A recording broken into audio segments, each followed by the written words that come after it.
bàជំរាបសួរពុកម៉ែបងប្អូននៅរសៀលម៉ោង3នេះថ្ងៃទី3ខែមិថុនាឆ្នាំ2026នេះលោកហ៊ឹមសវណ្ណរដ្ឋចាំប្រកាសបាយផោនិងលោកនេះប៉ុសប្រកាសបាយចុះរៀបចំសម្ដាប់ធ្នាប់បាទចាប់ពីសាលើរហូតដល់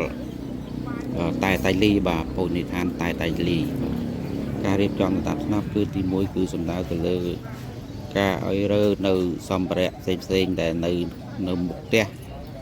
របស់បងប្អូនជាបរិវត្តហ្នឹងដើម្បីរៀបចំសម្ដាប់ធ្នាប់មានភាពរៀបរយបាទហើយយើងក៏បានកំណត់ទីតាំងដើម្បីឲ្យគាត់ដាក់បដាអសនគឺចំនួនចេញពីមុខផ្ទះមកគឺមានប្រវែង2ម៉ែត្របាទដើម្បីរក្សាទុកនៅបោះរបរមួយចំនួនបាទបណ្ដោះអាសន្នសិនបាទក្រោយពី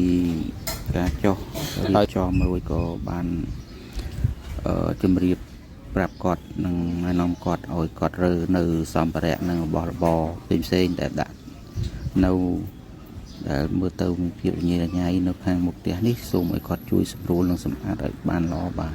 ដើម្បីឲ្យមានផ្លូវការដើររបស់ប្រជាពលរដ្ឋបាទចាពីការជួនដំណឹងនេះតទៅលោកចៅសុខាក៏បាន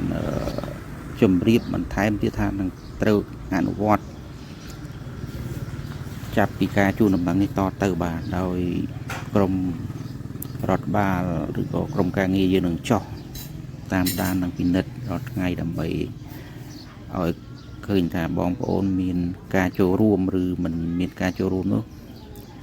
គឺយើងត្រូវពិនិត្យដើម្បីជៀសវាងការទុកដាក់និងការជូនដំណឹងជាដដែលបាទជាក់ស្ដែងគឺនៅទីតាំងកាច់ជ្រុងទាំងស្តុបនេះការជូនដំណឹងការរុះរើដែលគាត់តែងតែមកដាក់លើចិញ្ចើមផ្លូវនេះជាច្រើនដងហើយបាទតែលើកនេះគឺការអនុវត្តតាមការណែនាំរបស់លោកអាបាក្រុងគឺត្រូវការរៀបចំឲ្យបានស្អាតมันមានឲ្យមានភាពរញ៉េរញ៉ៃបន្តទៅទៀតទេបាទសូមអរគុណបាទសូមអរគុណសម្រាប់ការតាមដានរាល់សកម្មភាពរបស់ខ្ញុំបាទហើយកុំភ្លេចជួយ like ចុច share follow ម្នាក់មួយផងដើម្បីចែករំលែកនៅរូបភាពនិងវីដេអូនេះឲ្យបានដល់គ្រប់គ្នាដើម្បីចូលរួមក្នុងកម្មវិធីនិងក្នុងសង្គមយើងឲ្យបានគ្រប់គ្នាផងបាទសូមអរគុណនិងសូមជម្រាបលា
Ở đây xoay đi,